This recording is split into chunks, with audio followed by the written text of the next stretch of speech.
ይኸውልህ አለመቀበል አለማመን መብቱ ነው። እሺ ግን የጣላት ልጁ በህይወት እንዳለው ማወቅ አለብን። ለሱ እኮ ባያምንም እኮ የህክምና ማስረጃ ምርመራ ማድረግ ይቻላል። ግን ሲጀመሩ ከጉዳይ ላይ ሊሆን ይችላሉ። ይኸውልህ እኔ አልፋታው። ይሄ ሀብታም ስለሆነ ምናምን አይደለም። ይሄን በሳው ቅንጣት ታክል ስሜት አልተሰማኝም። ግን ውስጥ ያለው ጥያቄ እንደ አዲስ ፈንድቶ እየወጣ ነው። ሞገስ በሩን አንኳኳ። ዳጣ ግዴለሽ ሌላ ቀን ብንመጣ ይሻላል። እኔ አልሄድም። መሄድ ከፈለክ ራስ መሄድ ትችላለህ። ዘራፍ ብሩኬ ወንድ አውሬ ሲሆን አንፈራፈረው ትልቁን ዝሆን የማንም በሬ የሚፎክረው ያራድዬ ልጅ እስኪነሳ ነው።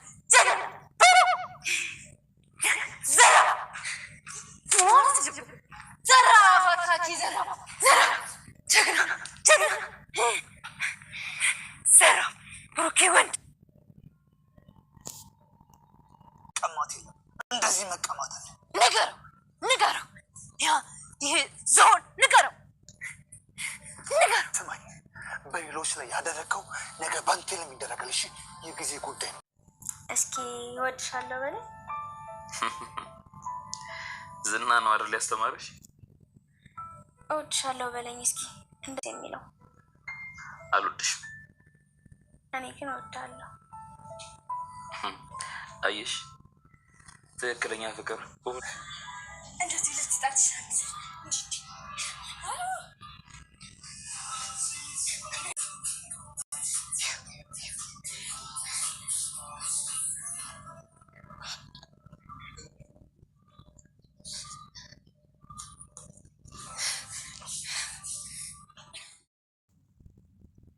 ዳጣ በሚገርም ሁኔታ የቤተሰቦቿን ቤት አግኝተዋለች። ከፍቶም እያናገራቸው ነበረ። አባቷ ይሁን ሌላ ይሁን የምናውቀው ነገር የለም። ተንገዶ ወዳ ምናልባት ቤተሰቦቼ በህይወት አሉ እነሱን ለማወቅ ፈልጌ ነው ብላለች። ተቀበለኝም አልተቀበለኝም ያ የራሱ መብት ነው። ነገር ግን እኔ ቤተሰብ ከሰው እንደተወለድኩ ከሰው እንደተፈጠርኩ እናት አለኝ ወይ አባት አለኝ ወይ የሚለውን ብቻ ይህን ጥያቄ ለመመለስ ነው እንዲመለስልኝ ስለምፈልግ ነው። እና ደግሞ ለምን ወልዶ ጣለኝ የሚለውን ጥያቄ በውስጤ ብዙ ጥያቄዎች እየፈጠረብኝ ነው። ግዴታ መጠየቅና ማወቅ መብቴ ነው። ስለዚህ በሩን እናንኳኳው ሞገስ እባክህ ብለው ነበረ። ያው እንዳንኳኩት ደግሞ ሰውየው ከፈተላቸው። እየተነጋገሩ እያለ ነው እንግዲህ ያቆመው ማለት ነው። ዝና ተስፋ የቆረጠ ይመስላል። ማለቴ ሚስቱም ጥላው ሄደች፣ አልወድህም ብለዋለች። ሁለተኛ ደግሞ ብሩክ ደብድቦ ጣለው፣ መሸነፉን አወቀ።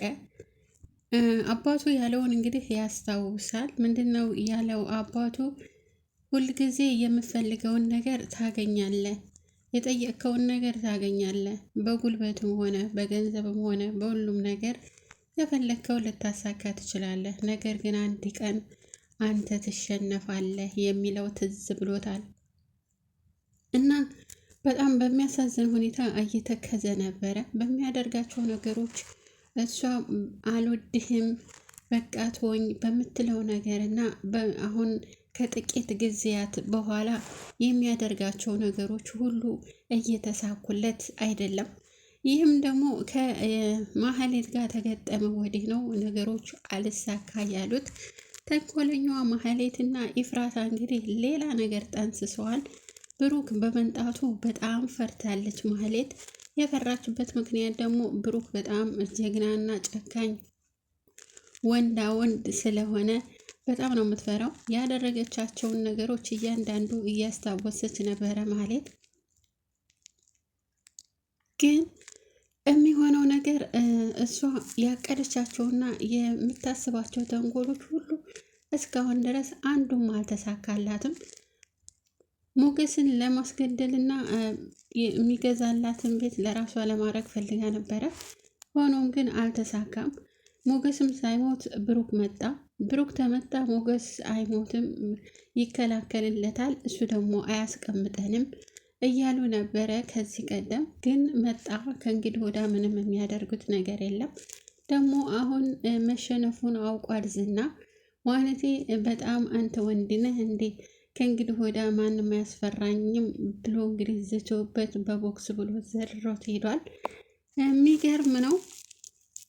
ኤፍራታ እንግዲህ የሚከታተላቸው ሰውዬ አግኝቻቸዋለሁ፣ የት እንደሚኖሩ ዝናና ሉላ አግኝቻቸዋለሁ ነይ ብሎ ደውሎላት ነበረ እና ለኤፍራታ ናፈቀኝ፣ ምን እንደሚያሰኝ ታውቂያለሽ ስትላት፣ ምን አሰኘሽ ምን ሆንሽ ስትላት፣ ዝና ናፈቀኝ እያለች ነበረ። እንደውም በስልክ ስታወራው ዝናዬ እንዴት ነህ ዝናዬ እያለች ነበረ። እሷ የምትፈልገው ገንዘብ እንጂ ፍቅር አይደለም። ሁልጊዜ ገለዋን ለመሸጥ ዝግጁ ናት። ይህም ደግሞ ለገንዘብ ስትል ነው ይከንን የምታደርገው።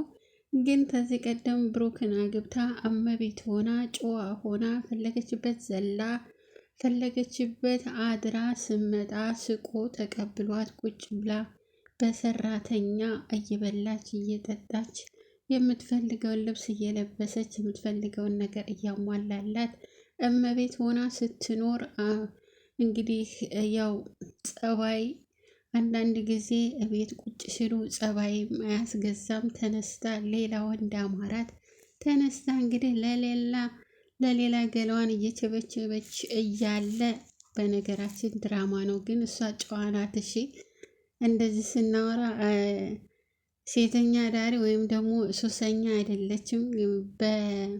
በኖርማሉ በጣም ጨዋና የዋህ ናት ማለት ነው ማህሌት። ኤፍራታ አሁንም ተንኮል እንደጠነሰሰችባት ነው። ከዚህ ቀደምም ከትዳሯ ያፋታቻት ነግሬያቸዋለሁ፣ እሷ ናት ብያቸዋለሁ። አሁንም ደግሞ አግኝቻቸዋለሁ ሉላንና ሞገስን የሚኖርበትን ሲላት፣ ቆይ ልንገረው ለዝና፣ ይሄማ ጥሩ እንትን ነው የምስራች ነው ብላ ልትነግረው ስትደውል፣ አንቺ ማህሌት ትላታለች ወይ አረ ተረፌ፣ እሱ እኮ ሉላ እንዳገኛት ማለት አንቺ ዝናን አታገኘውም። ሉላን ወሰዳት ቤቱ ማለት አንቺ ቤቱ አትሄጂም። ሁለተኛ አይደውልልሽም፣ ነገር የማይልሽም፣ መንገድ ላይ አውጥቶ ነው የሚወረውርልሽ አይደለም ቤት ሊገዛልሽ ቀርቶ አይደውልልሽም ነው ያለቻት ስትላት፣ እውነትሽን እኮ ነው ብላ እንደገና ተመለሰች ማለት ነው።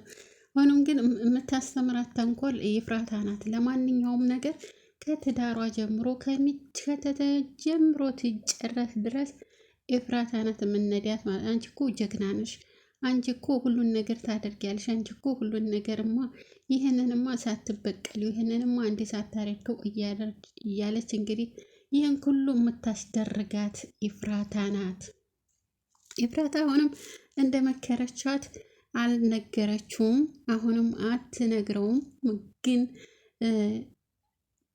ምናልባት ሞገስን ለብቻው ታገኘው ግደሉት ልትል ትችላለች እንጂ በፍጹም ሉላን እዛ ናት አለችበት ቦታ አይተናታል ብለው ለእሷ ነግረው እሷ ደግሞ ለዝና ልትነግረው አትችልም በፍጹም። ይህም ደግሞ እንዳትነጥቃት ማለት ነው። በነገራችን በጣም ያሳዝነኝ ዝና ግን እንደዛ እኔ ጀግና ነኝ፣ እኔ ወንድ ነኝ፣ ማን ነው የሚገጥመኝ? እኔን እኮ አንድም ሰው የሚገጥመኝ የለም፣ አንድም ወንድ እኔን የሚገጥም የለም በፍጹም። እኔ ብር አለኝ፣ ሚሊያር ብር አለኝ፣ የምፈልገውን እገዛለሁ፣ የምፈልገውን አውላላ ሜዳ ላይ መበተን እችላለሁ የሚል ሰውዬ በአንድ ቡጢና እንግዲህ በሁለት ቦክስ ብሩክ ሲዘርረው ከዛን በኋላ የሚያነሳው አቶ እሷ እያንደፋደፈ በልተነስ እያለችው ወጂን ይነሳለሁ እያለ ሲንገዳገድ ከዛን ጀምሮ በጣም ተስፋ ቆርጧል ማለት ነው። በጣም የሆነ ወደ ትካዜ ያ ወንድ ነኝ ማለት ያ እኔ ጨካኝ ነኝ እኔ ፈለገኝን ማረግ መንጭቄ መውሰድ እችላለሁ የሚል ሰውዬ በጣም ነው የተከዘው። መኪና ውስጥ ሆኑ ማለት ነው። እንግዲህ ከዚህ ቀደምም ሉላ ቀጥቅጠው ነው የሄደችው ማጅራቱን ብላ ፈርክሰው። ከዛ ደግሞ ብሩክ መጣ በቦክስ አለው። እንግዲህ የወንድ ነኝ ማለት ያው 2-3 ቦክስ ከበላ ወንድ ነኝ ማለቱ ይቀራል ማለት ነው። ማህሌት እሱን ለመብላት ነው አሁን እሷ ፍላጎቷ። ያው በገለዋ ተጠቅመዋል። ከዚህ ቀደም ፖሊሱን እኔ አንተ ማስደሰት አያተኝም ላስደስትህና ተዚህ እስር ቤት አስወጣኝ እንዳለችው ሁሉ አሁንም ይሄ እስካሁን ተከራክሯታል። ተንግዲህ ወዲያ እንኳን የምታሸንፈው ይመስለኛል። ማለት የተጎን ተጎኑ እየረዳችው ስለሆነ ሲወርቅ የምታነሳው ከሆነ እንቅልፍ ይዞት የምቀሰቅሰው ከሆነ እርግጠኛ ነኝ ይሸነፋል በሷ ፍቅር ማለት ነው። እሷም የምትፈልገው ይህንኑ ነው፣ እንዲሸነፍ ነው የምትፈልገው እና ደግሞ የእሱን ንብረት ለመውሰድ ነው የምትፈልገው።